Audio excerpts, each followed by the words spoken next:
So there's a big shoe company, a company like Nike. We'll just use them as the example. And they want to expand their business. So they send two of their best marketing scouts out into the developing world. Now the two scouts land in the same country and go to villages just a few miles apart. In all intents and purposes, the villages are basically identical. The first marketing scout in the first village, he meets the people and he notices something unique about them. None of them are wearing any shoes. So he writes back to Nike and he says, listen, the situation's hopeless. Nobody's wearing shoes. Nobody is going to buy any Nikes we try to sell them. Now the second marketing scout in a village, again, just a few miles away, in all intents and purposes, the same type of village. People are very similar, and just like the first village, the second villagers are also not wearing shoes. Now, the interesting thing about the second marketing scout, his perspective on the situation is completely different. Basically, he writes to Nike and says, what a glorious opportunity we have in front of us.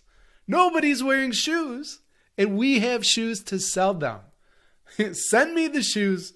I'm going to sell them. We're going to grow the business type of deal. He had great emotion and energy. It was contagious. Situation hopeless versus glorious opportunity. Two villages with identical types of people, all not wearing shoes, and the frame, the perspective, the worldview, and the lens in which we view everything drastically impacts both our life and leadership. It's really about your choice of how you want to view the world. Hey, my name is Daniel Bauer, Chief Ruckus Maker over at Better Leaders, Better Schools. And your advantage is that you somehow got your hands on today's training, which I spent days creating. And I am super pumped to bring this video training to you because there is so much gold. Honestly, if you take action on just one idea that I teach in this training, you will level up your leadership. But there's 15 ideas, and I'm calling this training 15 decisions that will separate the most successful school leaders from the average administrators this year. So again, it's your choice, your perspective on how you want to view what you're about to learn, and if you decide to take action. 15 decisions, there's a lot of content to cover. So you might want to pause the video to go grab a notebook, to write down all the ideas, make a plan, action steps of how you're going to implement. Ideas are easy, execution's everything, as John Doerr says. I also would encourage you too to write down quotes, right? The things that you find motivating and inspiring. Capture all that on paper so then you can take action and actually develop yourself. Before we get to the 15 decisions, I want to talk about me just for a bit in case we're new to each other. So if there were only 5 things you knew about me, number 1, I am an unorthodox leadership coach. You'll see this just in the slides and how I tend to present and communicate. But one of my sort of life principles is why follow the rules when you get to make them up? And I really think everything is make-upable, right? It's a world of possibility, and you are the author of your life. Number 2, my first job was at a comic book shop, Fat Dutchie's Comic Books, and that's where my love for reading started, and my absolute favorite superhero is Spider-Man. Number 3, a podcast changed my life. I started the Better Leaders, Better Schools podcast back in September of 2015. Fast forward to today, there's, I think, over 300 episodes, over 1.5 million downloads. I started a second podcast called the School Leadership Series. My first book is called the Better Leaders, Better Schools Roadmap. And my second book, published with Corwin and the National Superintendents Association, is called Mastermind, unlocking talent within every school leader. And it all started because I started a podcast. I think this is number 4. I've lived in 4 different states, which would be Illinois, so Chicago, Illinois, down in Atlanta, Georgia, Houston, Texas, and now a smaller city, Syracuse, New York. And I've lived in 4 different countries. So the U.S., obviously. I've lived in Belgium and Netherlands. You're getting a little geography lesson today, too. And I lived in Scotland, which is a part of the United Kingdom. The 5th thing I'd love for you to know about me, when I was living over in Central Europe, they seem to have these terrariums everywhere in cafes and restaurants. And I just love how this little world is captured in this small glass vase. And it's just, I don't know, I guess it's a metaphor to see, even in this small space, right, that life can thrive in the complexity of life and all this kind of stuff. Plus, it's like a little piece, a little zen for me on my desk as well. Now, since I am an unorthodox leadership coach, I'm already breaking my own rules. So here's the 6th thing. If there were 6 things to know about me and not 5, that is Alba. Alba is Gaelic for Scotland. We love living there so much. And she is such a sweetheart. She's actually napping. Well, no, not napping. She's looking at me right now from her doggy bed on the floor as I record this video training for you. I absolutely love school leaders. School leaders are my people. You have an incredibly difficult job. It's often isolating. It could seem as if there's nobody around to have your back. So I've made it my mission to connect, grow, and mentor every school leader who wants to level up. I want to talk about some challenges and wonder if you've experienced any of them. Challenge number 1, just being afraid, right? Fear. Afraid to show up as your authentic self. Maybe your people, maybe your staff don't feel like they can truly be themselves at work too. So if you can relate with that challenge, this training is for you. Challenge number 2 would be just leading in isolation, right? When I was writing Mastermind, Unlocking the Talent within every school leader, I found some very interesting research. It's from 2020. NAESP and the Learning Policy Institute partnered up for this one. And they surveyed hundreds of school leaders. I think it was 407 to be exact. They found, this is shocking, only 32% of those principals surveyed shared practices 3 or more times in the last 2 years. Worse, 23% had access to a mentor or a coach. That is absolutely shocking. And if you served in a high poverty district, that number of school leaders was just 10% who had access to a mentor or coach. A little bit better, but still nothing to be proud of. 56% of those surveyed participated in a PLC 3 or more times in the last 2 years. Those kind of shocking statistics are not going to cut it if we're going to take education as an industry to the next level. And a real quick aside, imagine finding out that your doctor who is about to do an operation that would drastically improve your health outcomes. If you found out that they did not collaborate with peers or have access to a coach or a mentor, would you still trust them with that surgery? The answer, it's a rhetorical question. Of course not. And yet, we expect our staff to believe we have their best intentions in mind. We expect parents to trust us with their kids. We expect those kids, our students, to trust us that we have authentic and engaging learning experiences for them in our school setting. So if you can relate to any of those challenges there, then this training is for you. And then the third challenge, it's just a silly joke here, but if you've ever experienced where people are rowing in different directions, right, and not driving the results you expect or desire, then this training is going to be for you. Again, the training is called 15 Decisions That Will Separate the Most Successful School Leaders from the Average Administrators this year. Now, those were some of the challenges, but maybe you would like to experience some of these benefits. One would be safety, right? So permission to bring your full self and your full potential to school, and giving that also to your staff, that they could truly be themselves. Would you like that benefit? Because this training will show you how. Benefit 2, if you could substitute excuses for results and transfer more ownership, more results to your staff, would you like that? I'm going to show you how. And then benefit 3, by engaging and taking action on today's training, you will attract and retain A-player talent.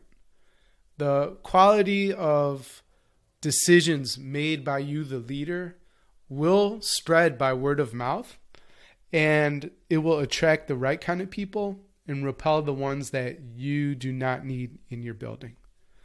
So we've got a lot to cover. We've got so much to cover. This is going to be great. I hope you have your notebook. So let's get started.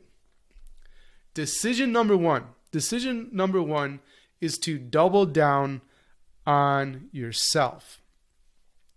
Robin Sharma says, investing in yourself is the best investment you will ever make. It will not only improve your life, it will improve the lives of all those around you. And we know other quotes too, right? A rising tide lifts all ships, JFK said. People know me for saying everybody wins when you get better. So investing, doubling down in yourself is absolutely the best investment you can make, and it improves everyone around you. So the first major investment I made in myself was in 2015.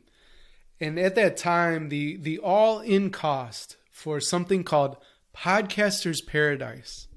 And I was sold on the idea that by joining this community, all the things that I could learn on my own, and through research, through trial and error, through books and videos and studying other podcasts, so on and so forth, my assertion was that would all accelerate by joining this coaching program. And so I decided, you know what, I'm going for it. And it was super scary. And the lifetime membership at the time, now it's a monthly thing, but for me it was $1,200. And I had never spent that type of money on myself. But it worked. Listen, the Better Leaders, Better Schools podcast is arguably the most listened to podcast for school leaders. And it has changed my life, as I mentioned in the 5 things I want you to know about me. I had no idea what I was doing. And like I said, sure, all the information was out there for free online, but that actually wasn't helpful. It was overwhelming, to be honest. The problem before I made that $1,200 investment, the problem was that I had a scarcity mindset. I didn't believe I had the money, even though it was sitting there in the bank. And I didn't believe, this is the important part, I didn't believe I was worth the investment. Sure, I heard over and over again that the best thing you can do is invest in yourself. And this would have incredible return of investment and impact, right, in your life and leadership. There's a author and speaker, Dennis Waitley, who says personal development is the belief that you are worth the effort, time, and energy needed to develop yourself. Like I said, 1.5 million downloads later, it worked. It is pretty cool how this podcast has changed my life. The reality started the moment I chose to invest in myself, because in reality, I was worth it. And so are you. You are worth it. So that's all I have to say about decision number 1, which is about doubling down on yourself. And I'm curious how you might take action on that idea. So decision number 2, speaking of action, stop talking and do something. That's a decision and a commitment you need to make.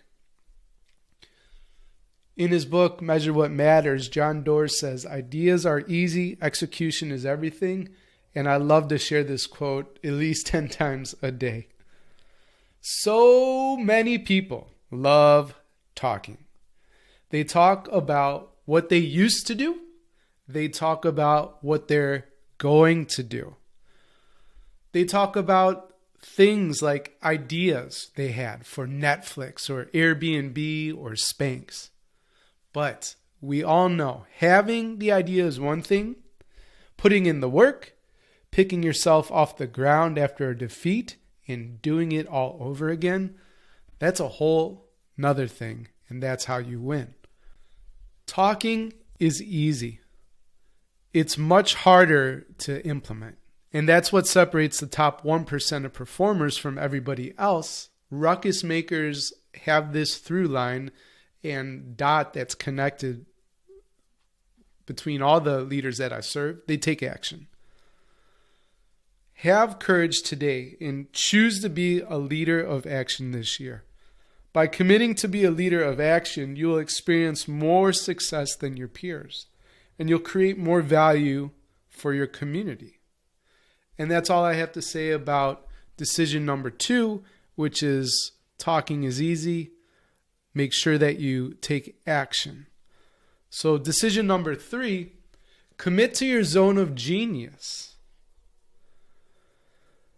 Jessica Jackley says, deciding what not to do is as important as deciding what to do. In The Big Leap, which is a book we read in the Mastermind, highly encourage you check it out, Gay Hendricks, the author, introduces the idea of a zone of genius. That idea is that your zone of genius is your superpower. It's where you come the most alive and where you create the most value for others. Now, I've coached hundreds of leaders from around the world, and one idea we discuss a lot is the concept of the zone of genius. And depending on how you want to grow, it might make sense for you to look at all the tasks you think you need to do. Which, what you often will find is that you are usually doing a whole bunch of tasks that someone else can do. And you have not given any of these tasks away. So why don't you delegate? Maybe you think you can do it better, and often you do it better. But that's a poor reason to continue doing something. You might feel bad asking someone else to do something on your behalf. You might lack a process to actually practically delegate things to your team. Or maybe you just don't want to train and provide feedback to those you delegate to. Leonardo da Vinci said, simplicity is the ultimate form of sophistication.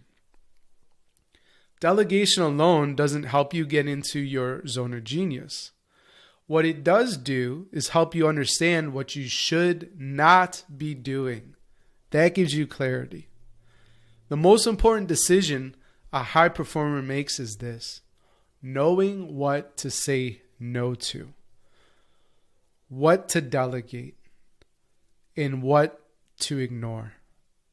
Now you, the ruckus maker, can focus on your zone of genius by eliminating everything else that gets in the way.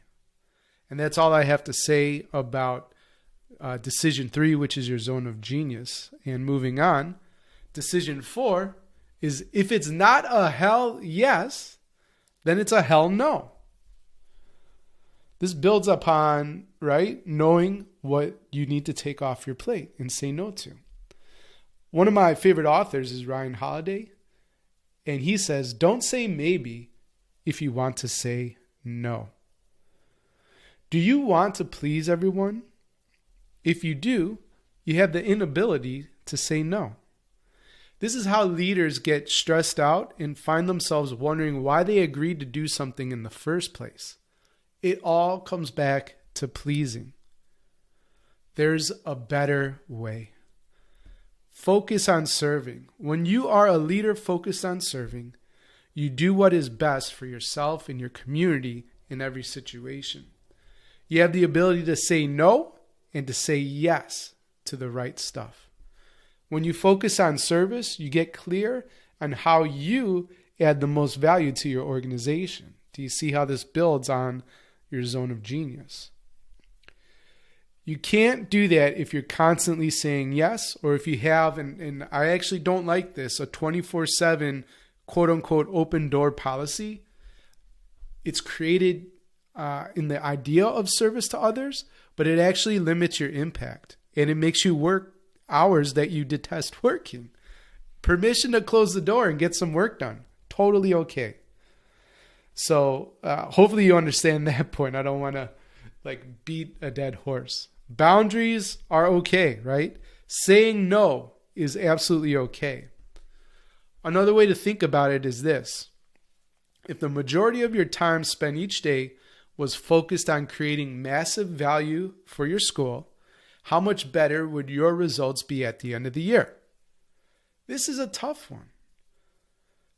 You have to choose to serve this year and elevate that commitment of service, elevate it over your desire for pleasing others. And that's all I have to say about decision number 4, which is if it's not a hell yes, then it needs to be a hell no. Decision number 5, start the day with a win. Admiral William H. McRaven says, if you make your bed every morning, you will have accomplished the first task of the day. It will give you a small sense of pride and it will encourage you to do another task and another. And he's right. It may seem ridiculous, but making your bed each day might be what you need to unlock a great school year. That's because by doing this simple act, you start your day with a win, and that win generates momentum. It generates momentum for the rest of your day. I usually rise before my partner, so this activity isn't how I start my day, but the concept is still useful. The point is to consciously choose to do what needs to be done from the moment you wake up and are blessed with another day. Ways to start your day with a win include walking your dog. Hey, Alba. Drinking a tall glass of water. Journaling. Praying or meditating. Exercise. Visualization. Reciting an affirmation. My personal philosophy is to be an intentional catalyst. So I recite this every single day. Read something encouraging, which is probably not the news. It's probably not what's trending on Twitter, right? And at all costs, you must avoid checking email and social media. Email and social media puts your brain in the wrong place. It introduces other people's agendas for your life and requests for your time and attention. It gets you in a reactive mode, responding to requests and putting out fires. It can also harm you via the comparison trap, where you start looking at what everyone else has, like their nice house or attractive partner, thousands of followers, and so on. This is not how you want to start your day. You are in control, and starting your day with a win gives you that control. It generates momentum that can carry into successive wins. And in a worst case scenario where the day was a complete waste, at least you made your bed. And that's all I have to say about decision number 5, which is start the day with a win. Decision number 6 is to journal every day. Stephen R. Covey says, keeping a personal journal, a daily in-depth analysis and evaluation of your experiences, is a high-level activity that increases self-awareness and enhances all the endowments and the synergy among them. What do people like Einstein, Oprah, Ben Franklin, and Ariana Huffington have in common? You guessed it, they all journal. I've been journaling every morning for 6 years now. It includes prompts for reflection, a prayer that I say for my wife, and the same 3 questions to help me think through the day. This year I've added an evening journal routine, and the results have been tremendous, from improving my physical health to generating more than $50,000 for my business in just over a month. Each evening I ask myself 5 questions in order to reflect and learn from the day. This also helps me grow my emotional intelligence. The last part of my evening journal is to identify what I call my big 3. The big 3 tasks which are aligned to my most important quarterly goals. There are 2 common objections when it comes to journaling. I don't have the time, and I don't know what to write. Both challenges are easily solved. Journaling takes me literally 5 minutes in the morning and 5 minutes in the evening. And if you can't find just 10 minutes of time total to boost your performance each day, you have much bigger problems than I can help you with, right? Like, you need to get it together. You can and do have 10 minutes in your day. If you want to journal, prioritize the time and find the prompts that would suit you. There's questions I routinely ask myself, as I've said, but those aren't like the perfect, right, questions. They just work for me. Find what works for you. You have a deep well of wisdom found inside you. Journaling helps us engage with that wisdom. And that's all I have to say about decision 6, which is to journal every day. Decision 7, share your message more than you are comfortable with sharing it. Jeff Weiner is the former CEO of LinkedIn. And he says, just when you are tired of saying the message, that is when your people start to hear it for the first time. Just when you start to get tired of saying it. Podcasting and leadership, to me, have the same challenge. The challenge is that it gets super boring. Boring to tell the same stories over and over again. But if you want your message to resonate with as many people as possible, then you need to tell the same stories multiple times. The fear is that people have already heard your message. Trust me, most people have not heard your message. And even if they had, you can begin a story you have already told like this. I know you've heard this story before, so now you have a choice. You can choose to turn your brain off by daydreaming, checking email, or scrolling through social media, or you can listen with new ears. You can listen for a new insight that just might change everything for you today. No one will ever care as much as you do about your vision, about your initiative, curriculum, product, service, whatever. People you serve may not even be aware of what you want to accomplish or where your organization is going. So keep communicating the same message continuously, over and over again, and learn how to say it in different ways so that your message will land and be heard. Via my coaching, podcasts, videos, and blogs, I've probably taught my approach to journaling over 100 times. That's okay. People need to hear that message, and for many people, they're hearing it for the first time today. So share your message a lot. Share your message in a variety of ways, and don't give up. And that's all I have to say about decision 7, which is share your message more than you're comfortable with sharing it.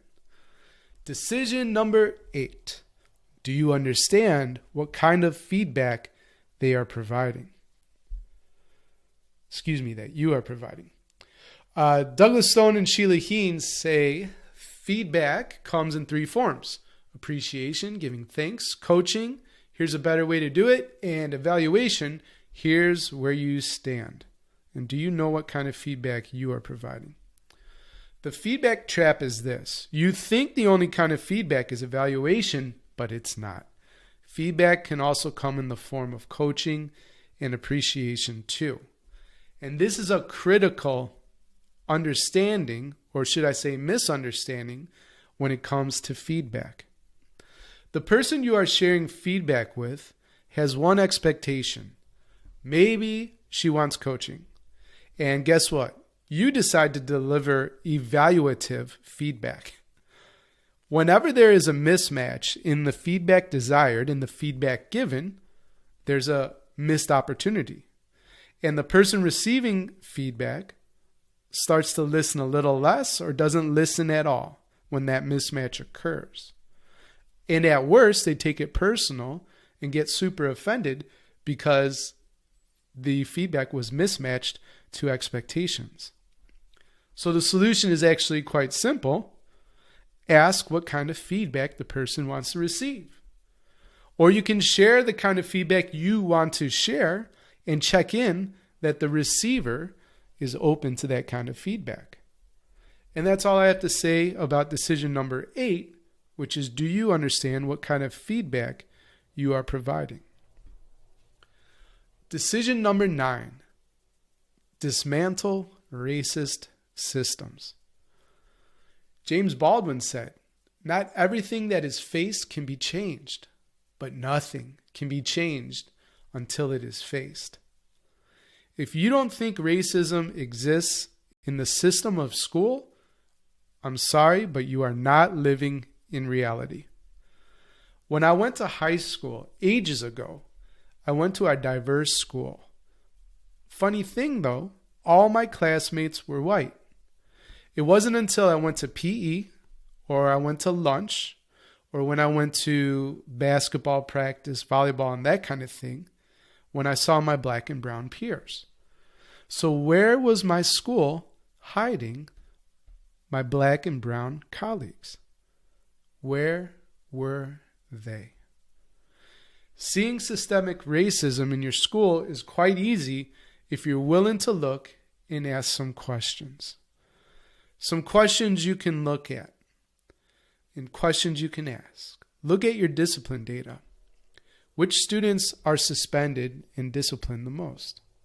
Look at your dress code. Do the rules target students of one race? Look at who has access to your quote-unquote advanced classes. Is this where you put most white affluent students with a few exceptional students of color? Look at who is considered special education. Is this a class crowded with black and brown students? Look at your teaching staff. Do they reflect the race of your students? Look at the books. Hot topic these days. Look at the books your students read. What percentage of the authors are white? What percentage are authors of color? Look at your history books. Do they teach all sides of history? Or do they only teach the American bootstrap myth? And one more quote for those who do not think it's the role of a school leader to address systemic racism. The late Desmond Tutu, and one of my heroes, an absolute legend, said this: "If you are neutral in situations of injustice, you have chosen the side of the oppressor." Choose wisely, my friends. Choose wisely, ruckus maker. And that's all I have to say about decision number 9, which is dismantle racist systems. Decision number 10 is to have a bold vision. Menander says, even God lends a hand to honest boldness. I love that. Too many leaders play small, and they play small because it seems safer. I remember once having a pre-conference with a veteran teacher at the beginning of the year. We were discussing her professional goals, one of which had to do with using a document camera in her room, and she wanted to use it like consistently each week. Now, I was new to the building, so I asked like a super obvious question. Have you ever used this document camera before? And she said, thank God, she was honest. She said yes.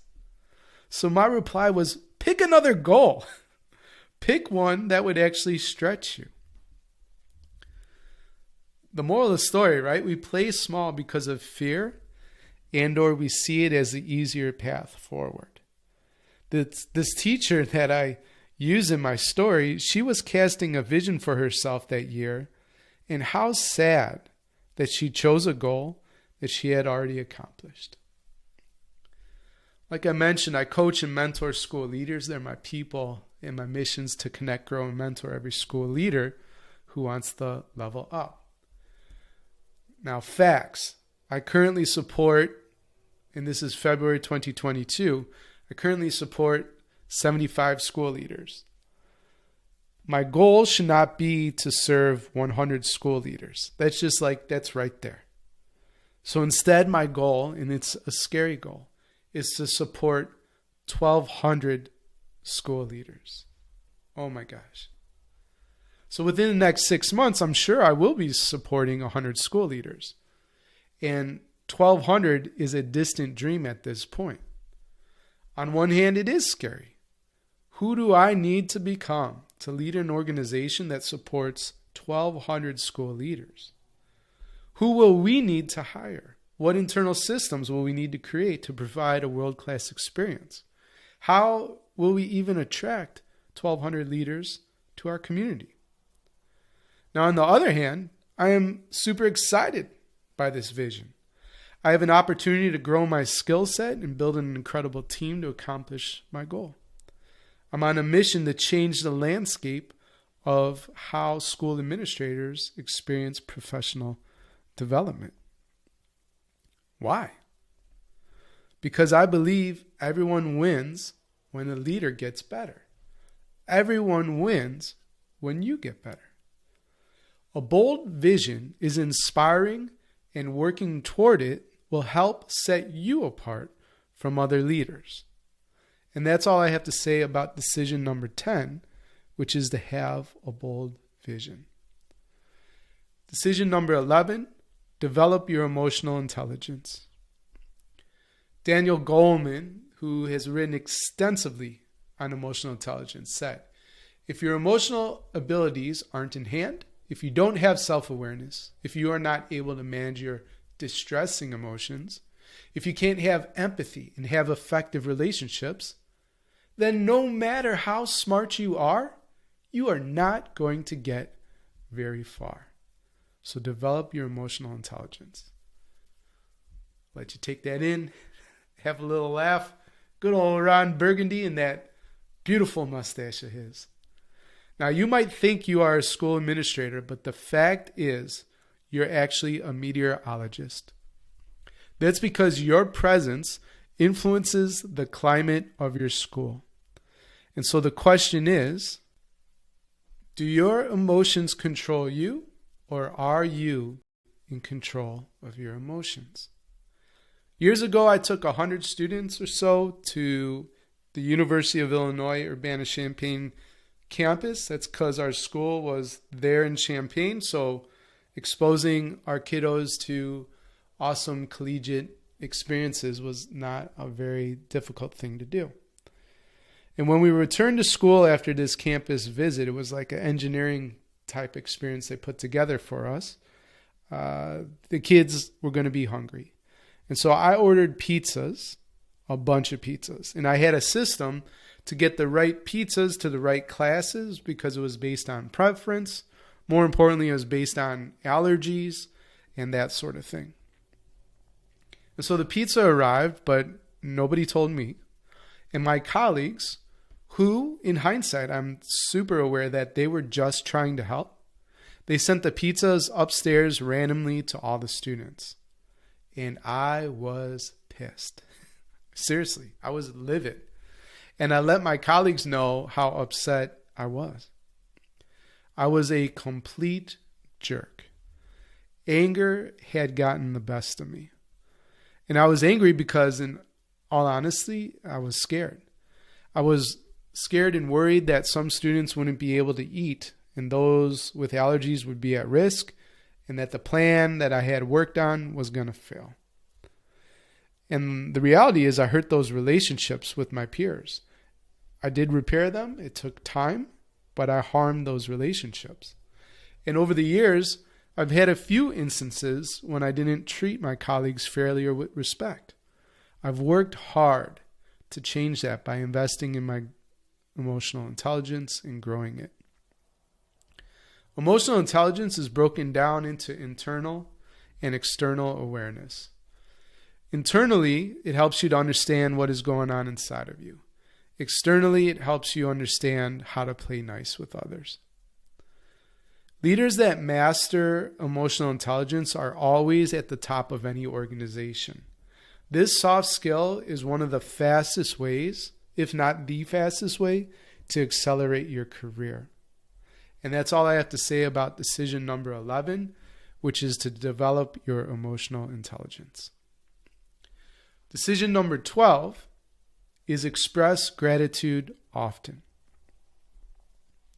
Tecumseh says, when you arise in the morning, give thanks for the food and for the joy of living. If you see no reason for giving thanks, the fault lies only in yourself. Now, I mentioned earlier in this training how I have been journaling for years at this point. Each morning I start by identifying 3 things that I'm most thankful for. It can be as general as being thankful for waking up today, or as specific as enjoying a cup of coffee with my sister on her deck. By developing my gratitude muscle, I am training my mind to look out for things to be thankful for each day. It's so easy to identify the problems that exist in my life, or to make a list of all the things I wish I had, but do not have. When I focus on what's missing or what's wrong, I put my mindset into a negative space. It's hard to be upset and grateful at the same time. So choose gratitude and enjoy its fruits. A mindset focused on abundance, creativity, optimism, and potential. That's the kind of leader that people want to follow. And that's all I have to say about decision number 12, which is express gratitude often. Decision number 13, choose the gain. So there's this idea I'm going to teach you here called the gap in the gain. It was created by Dan Sullivan, who explains it this way. The distance between your goal and your ideal is the gap. Measuring your progress this way only leads to unhappiness. Other than my evening journal, this idea has been the biggest game changer for me this year, easily, hands down. I have a bold vision. Obviously, you know it because I shared it a few decisions ago. I'm going to serve 1,200 school leaders in our leadership community that we call the mastermind. Facts again. Today I serve 75 plus around there, leaders around the world. That makes me about 1,100 leaders short of my goal. What a loser, right? What a loser. At least that's how I feel. It's how I feel when I measure my present self with my future self.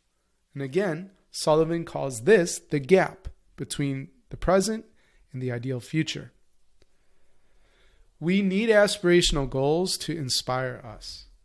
We do not need to measure our current self with our aspirational goals and idealized future self.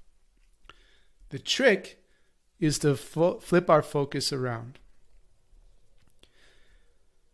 In 2016, I served 7 school leaders, 7 early adopters who said yes to the mastermind. Today, I serve just over 75. That's 10x growth when you think about it. And it's easy now for me to flip the script from I am a loser to I am a success. I feel so much gratitude and pride for what I have accomplished when I measure my current self with my past self. And again, this is Dan Sullivan's idea, the gap and the gain. The gain is looking back at our current position, looking back at our past life and measuring to see how far we've come in our current life. This has absolutely been a gift to me. Avoid comparing yourself to others and avoid comparing yourself to a future that is yet to exist. Only measure your current self with your past self. And that's all I have to say about decision 13, which has to do with the gap in the gain. You want to choose the gain. And I need to grow my hair back out. Decision number 14, collaborate with other leaders regularly. Helen Keller said, "Alone we can do so little. Together we can do so much." It's a missed opportunity that there is so much competition between schools. Think about it.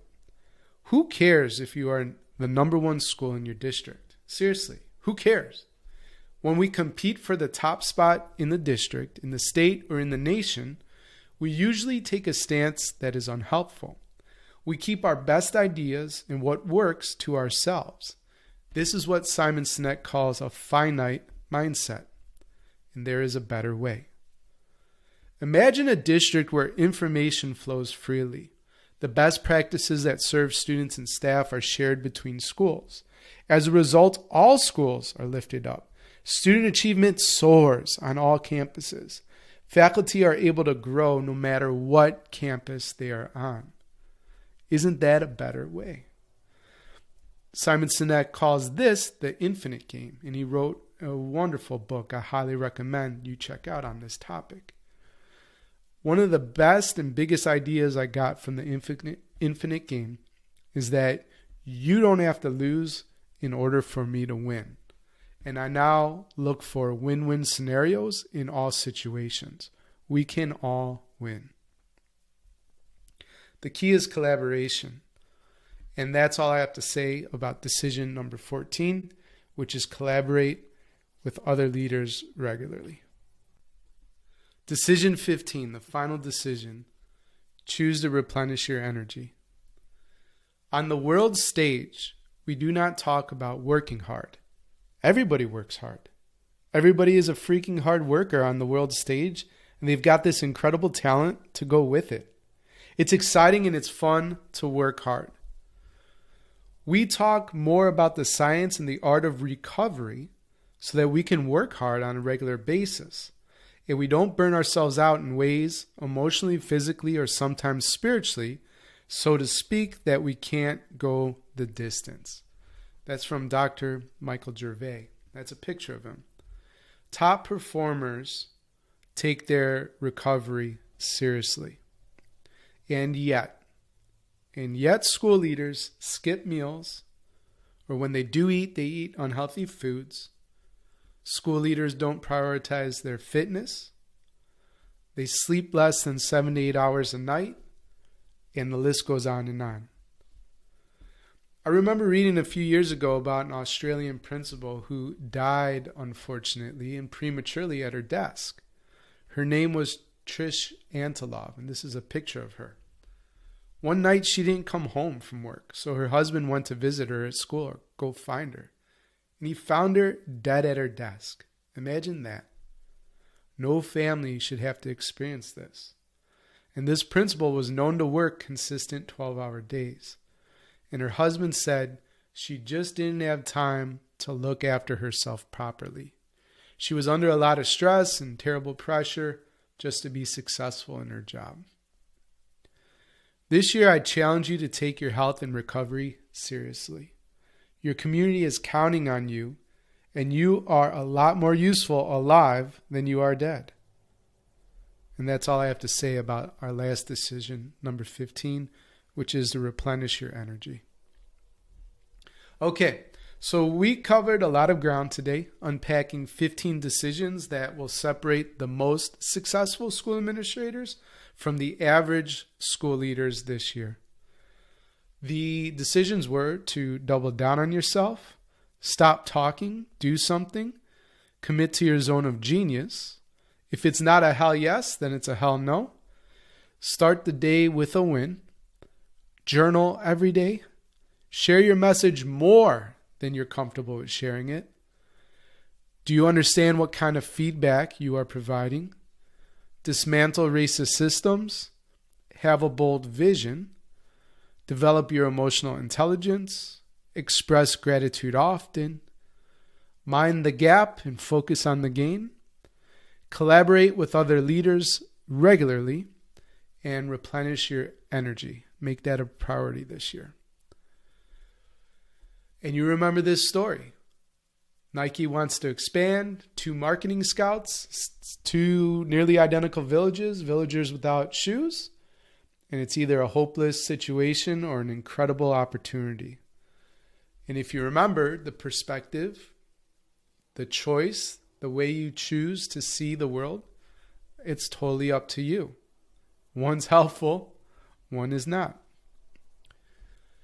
There's Charlie Munger, and he's one of the most successful investors in time. He's part of Berkshire Hathaway with Warren Buffett there. And I love this quote. I believe in the discipline of mastering the best of what other people have figured out. Now, I don't know what kind of expectations you brought to this training. And if you've stuck with me through this time, first, thank you, because that's absolutely amazing. And I'm honored that you invested this time with me. And what I hope you got out of it too is that, listen, leadership's probably never going to be easy, but it can be easier. And there's some truths, right? And simple things that you need to be reminded of and to put into practice. The other thing, just to boast for a second, #humble brag. At this point, I've done 300 something interviews with awesome leaders and learned from them and what makes them tick, what makes them great. And I love to read. I've been studying like crazy, optimizing leadership performance. And so there are things that I love to teach. And that's partly what I put into this training that is just going to get results for you if you take action. But now I'd love to talk quickly about how you can take the information from this training and more and apply it in the real world to get some amazing results. I created a program in the summer of 21 called the Principal Success Path. And that was the first cohort we ever ran with it. It's built on 5 steps, which are step 1, your 90-day plan. Step 2, what I call ruckus maker mindset. Step 3 is all about candor in the art of giving feedback. Step 4, goals, achievement, and accountability. And step 5 is about powerful community. This program is going to be opening up, and if you got even a little bit of value, I hope you got massive value from this training. But if you even got a little bit of value, the Principal Success Path is 10 times better. There is an incredible amount of content. There's a community aspect. There's me hosting live coaching calls as well. And I would like to invite you, if you're the right kind of what I call ruckus maker, those are leaders in education that do things a bit differently and want to make positive change in education. If you're that kind of hungry, innovative school leader, we welcome your application at betterleadersbetterschools.com/principal success path. To sweeten the deal, quote unquote, there's 3 bonuses that I have prepared for you if you join the program. So the first bonus is crazy. This is literally insane. When I run half-day leadership workshops for school campuses and districts, the going rate is 5,000 buckaroos for that half-day experience. But for you, it's totally free, okay? That's for the first 5 people to apply to the Principal Success Path and to be accepted into the program, okay? And if you want the half-day leadership workshop to be virtual, then there's 0 cost to you other than helping me set it up and being there on Zoom when we have it virtually.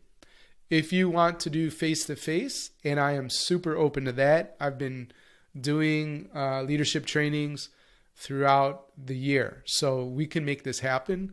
What we'll do is I'll waive the half-day fee that I usually charge, and I would just need assistance with travel, food, and lodging, and we'll make it work. So again, that's for the first 5, and that's bonus number 1. Bonus number 2, and it's kind of funny to me, when I told people about this in the first cohort, they said we would have signed up just for this module. So it's not just one video. This is a whole module packed with content. And bonus number 2 is for everybody. So if you apply and are accepted in the program, a 6th module, in addition to the first 5 steps, will be time mastery that you'll get. And then bonus number 3 is also something people were like drooling for, which is a whole training on creating world-class cultures. So those are the 3 bonuses if you are somebody who has a bias for taking action. I really hope to see you inside the Principal Success Path. Again, honored that you spent time with me on this training, and I promise you will level up as a leader if you take action on the ideas. So hopefully you were taking notes and you made a plan of action. If you want to go even further, faster, then apply to the program. So go to betterleadersbetterschools.com/Principal Success Path, and there's a little screenshot so you can do it, and I'll make sure to include a button as well that you can click and go right there. It'll take you 10 minutes or less to apply, because there are some thoughtful questions I want you to respond to, and obviously, applications that aren't,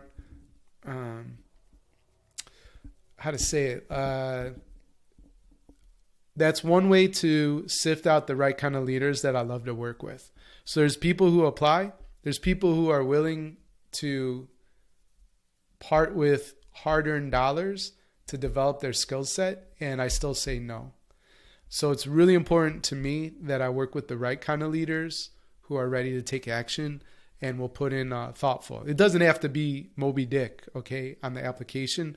I actually do prefer brevity, but you can tell when people are being thoughtful or not. And so anyways, apply to the Principal Success Path. We would love to see you inside. And with that, have a great day, and bye for now.